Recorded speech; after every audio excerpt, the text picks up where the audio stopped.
An F-16 was shot down, and many are curious, which Russian weapon is suspected to be involved? Going back to April 12th of this year, an F-16 fighter jet supporting operations in Sumy Oblast, according to Top War, suddenly lost control and plummeted to the ground. Behind the cockpit of the aircraft was Pavlo Ivanov, an experienced pilot who had soared through the skies on many high-risk missions. However, that day, fate had other plans. Pavlo had to say his final goodbye to the sky that had long been his domain. This incident quickly shook many people. The Ukrainian Air Force promptly confirmed the truth of the incident, and international media like the BBC also reported this event as a significant turning point in the ongoing air war. However, it wasn't just the crash of the F-16 that became a hot topic. The public and military observers were left wondering about something deeper. How did the aircraft get shot down? And with what? All signs point to one conclusion. This was the deadly work of Russia's high-precision guided weapon systems. Whether it was the S-400, a famous ground-based air defense system, or long-range air-to-air missiles like the R-37, launched from Russian fighter jets and capable of hitting targets with precision from tens to hundreds of kilometers away.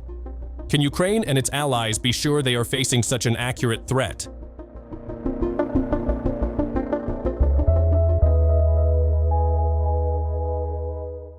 In a report by Bulgarian military, the Ukrainian Air Force has revealed a grim picture of the increasingly exhausting operational conditions. Through a statement shared via Telegram, they highlighted the escalating operational tempo, where Ukrainian pilots are forced to carry out missions nearly every day in increasingly extreme conditions. Indeed, Ukraine's efforts to maximize its limited resources in order to slow down the advance of Russian forces are understandable.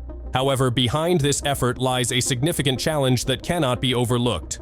One of these challenges is the role of the F-16, which has increasingly felt like a heavy burden for the Ukrainian Air Force.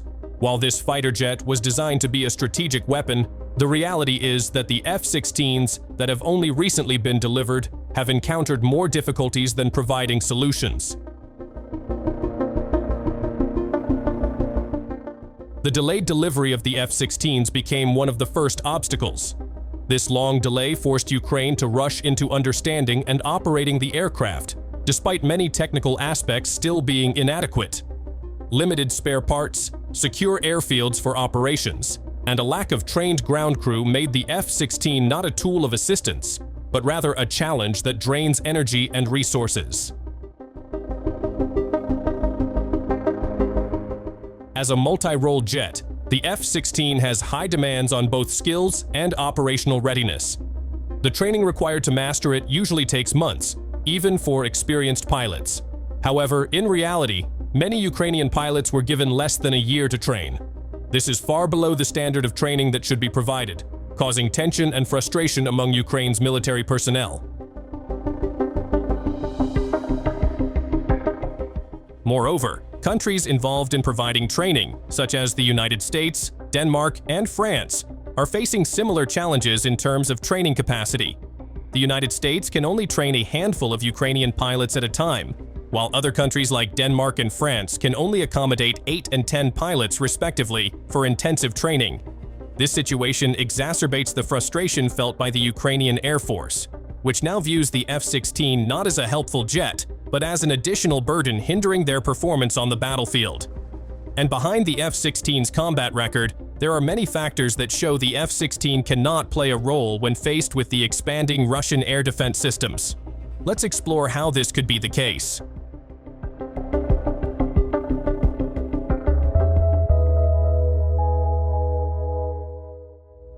Before discussing Russia's air defense systems, let's first examine whether the F-16 is truly on par with Russian fighter jets on the battlefield.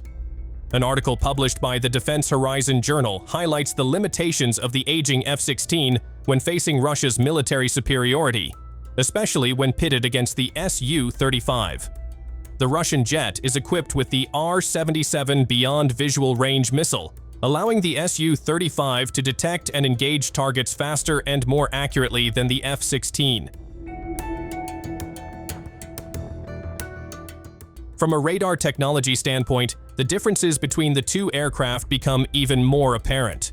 The Su-35 uses the advanced N-035 Urbis-E radar, which has a range of up to 400 kilometers, offering a significant advantage in early threat detection.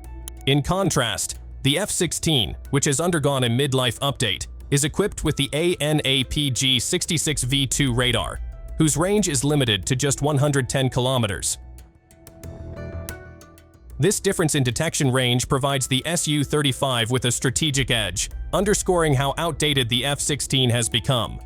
It is increasingly unable to meet the demands of modern combat and struggles to even handle the threat posed by systems like the S-400.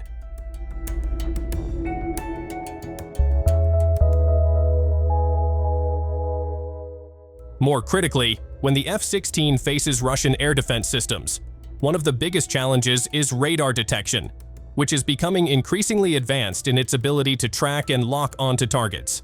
To counter this, fighter jets must minimize their radar cross-section, which helps reduce the likelihood of being detected by enemy radar, whether from opposing fighter jets or air defense systems like the S-400. However, the problem becomes even more complex when comparing the RCS of different types of aircraft.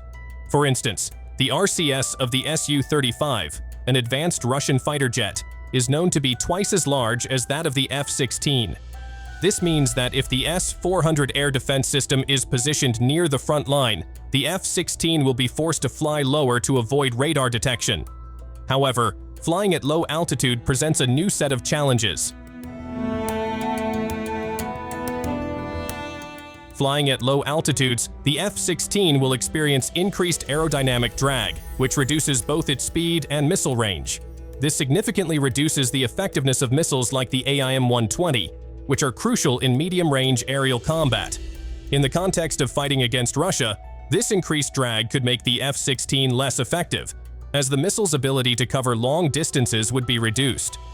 So, will Ukraine remain stuck like this? Leave your thoughts, and thanks for watching.